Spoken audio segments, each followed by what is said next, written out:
ഞാനിപ്പോൾ പറയുന്നു 26-ൽ BJP അധികാരത്തിൽ വന്നില്ല, പിന്നത്തെ തെരഞ്ഞെടുപ്പിലൊന്നും വെച്ചുകൊണ്ടിരുന്നൊരു കാര്യമില്ല.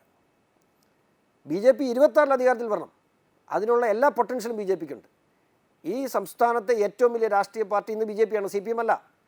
കോൺഗ്രസിന് സംഘടനാശേഷിയില്ല, തകർന്നിരിക്കുന്നു. അവരുടെ കൂടെ ഇവിടുത്തെ ഭൂരിപക്ഷ ചിന്താഗതിയില്ല.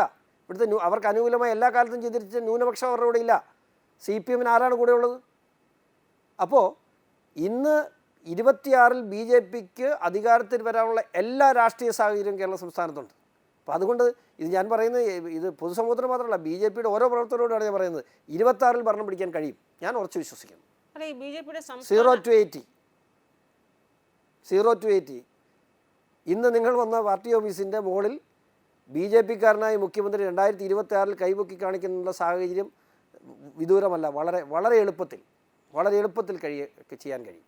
അല്ല, ഈ 2026-ൽ കേരളത്തിൽ BJP അധികാരത്തിൽ വരുമെന്ന് BJPയുടെ സംസ്ഥാന അധ്യക്ഷൻ, ഇപ്പോൾ പുതുതായി വന്ന സംസ്ഥാന അധ്യക്ഷനോ പടിയിറങ്ങ സംസ്ഥാന അധ്യക്ഷനോ ഇല്ലാത്തൊരു ആത്മവിശ്വാസം ഷോൺ ജോർജിന് ഏത് കോണിൽ നിന്നാണ് വരുന്നത്? 25 വർഷമായി ഇടതുപക്ഷത്തോടൊപ്പം നിന്നിട്ടുള്ള, UDFനോടൊപ്പം നിന്നിട്ടുള്ള, കേരള കോൺഗ്രസ് രാഷ്ട്രീയം പഠിച്ചിട്ടുള്ള ഒരു വ്യക്തി എന്ന നിലയിൽ, മധ്യകേരളത്തിലെ രാഷ്ട്രീയം പഠിച്ചിട്ടുള്ള വ്യക്തി എന്ന നിലയിൽ, 5 നിയമസഭാ തെരഞ്ഞെടുപ്പ് നടത്തിയിട്ടുള്ളൊരു വ്യക്തി എന്ന നിലയിൽ, അതിലൊന്ന് സ്വതന്ത്രമായി നിന്ന് എൻ്റെ പിതാവിൻ്റെ സ്വതന്ത്രമായി പിന്നെ പിതാവ് അനുസരിച്ചപ്പോൾ ആ തെരഞ്ഞെടുപ്പ് നടത്തിയ വ്യക്തി എന്ന നിലയിൽ, ഒറ്റയ്ക്ക് നിന്നൊരു ജില്ലാ പഞ്ചായത്ത് തെരഞ്ഞെടുപ്പ് ജയിച്ച വ്യക്തി എന്ന നിലയിൽ ഞാൻ പറയുന്നു 26-ൽ BJPക്ക് അധികാരത്തിൽ വരാൻ കഴിയും. ഇത് എൻ്റെ ആത്മവിശ്വാസം മാത്രമല്ല, കണക്കുകളുടെ അടിസ്ഥാനത്തിലാണ് ഞാൻ പറയുന്നത്.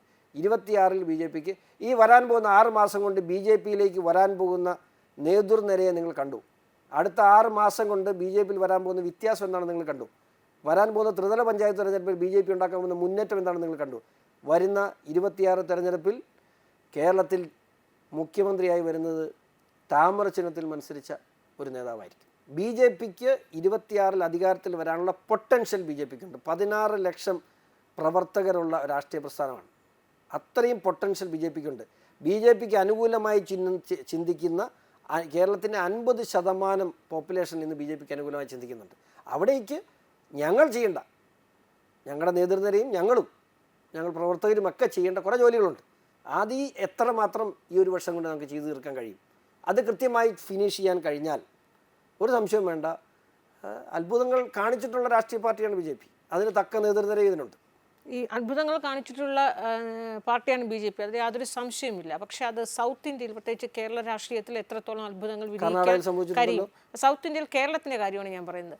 അപ്പോൾ അങ്ങനെ വരുമ്പോൾ താങ്കളുടെ ഷോൺ ജോർജിൻ്റെ ഒരു കണക്കൂട്ടൽ അനുസരിച്ച് 2026-ൽ BJP മുഖ്യമന്ത്രി കേരളത്തിൽ വരുമെങ്കിൽ ഈ ഭൂരിപക്ഷത്തോടുകൂടി BJP പാർട്ടിയാണ് താങ്കൾ ഉദ്ദേശിക്കുന്നത്, അതോ ഒരു വലിയൊരു ഡിസൈഡിങ് ഫാക്ടറായ ഒരു ഘടകകക്ഷിയായി മാറി അങ്ങനെ ഒരു ഘടകകക്ഷിയിലൂടെ BJPയിൽ ഒരു മുഖ്യമന്ത്രി ഉണ്ടാകുമെന്നാണ്? ഒരിക്കലുമല്ല. കാരണം BJPയെ സംബന്ധിച്ചിടത്തോളം BJPക്ക് തന്നെ ഭൂരിപക്ഷം കിട്ടി, അധികാരത്തിൽ NDAക്ക് ഭൂരിപക്ഷമുള്ള BJP എന്ന് ഞാൻ പറയുന്നത് ശരിയല്ല, ഞങ്ങളൊരു മുന്നണിയാണല്ലോ. NDA സഖ്യത്തിന് ഭൂരിപക്ഷമുള്ള ഒരു സംവിധാനം അധികാരത്തിൽ വരുമെന്നാണ് ഞാൻ പറയുന്നത്. ഈ നിർണായകമായ ഈ ഒരു 10 മാസത്തിനുള്ളിൽ താങ്കൾ അത്രയേറെ വലിയൊരു ആത്മവിശ്വാസത്തിൽ തന്നെയാണ്. ഞാൻ 6 മാസം മുമ്പ് ഞാൻ മുനമ്പത്തെത്തിയപ്പോൾ അവിടുത്തെ MP എന്നെ കളിയാക്കി, നീ ഇവിടെ മത്സരിക്കാൻ പോകുന്നുണ്ടോ? 6 മാസം മുമ്പ്. എന്ത് MP? ആ MP എവിടെ പോയി?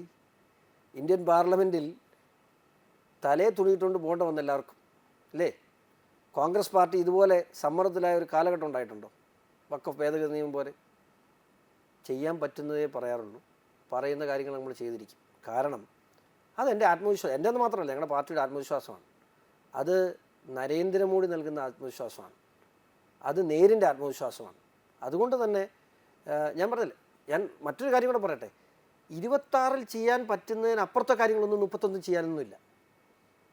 26 കഴിഞ്ഞാൽ ഇപ്പോൾ എല്ലാവരും പറയും 26-ൽ കുറേ സീറ്റ് പിടിക്കും, അത് കഴിഞ്ഞ് 31-ൽ അധികാരത്തിൽ വരാമെന്നാണ് ഒരു രാഷ്ട്രീയ നിരീക്ഷകരൊക്കെ പറയും. ഇപ്പം നിങ്ങളും പറഞ്ഞു അങ്ങനെ കുറേ സീറ്റ് വിട്ട് കഴിഞ്ഞ് രാഷ്ട്രീയ സമ്മർദ്ദ ഗ്രൂപ്പ് അല്ലെങ്കിൽ പ്രതിപക്ഷമായി നിന്നിട്ട് 31-ൽ അധികാരത്തിൽ വരാം. 26-ൽ ഈ ഒരു വർഷം കൊണ്ട് ചെയ്യാൻ പറ്റാത്ത പുതിയ കാര്യങ്ങളൊന്നും 31-ൽ BJPക്ക് ചെയ്യാനില്ല. ചെയ്യാനാണെങ്കിൽ 26 ചെയ്യാം.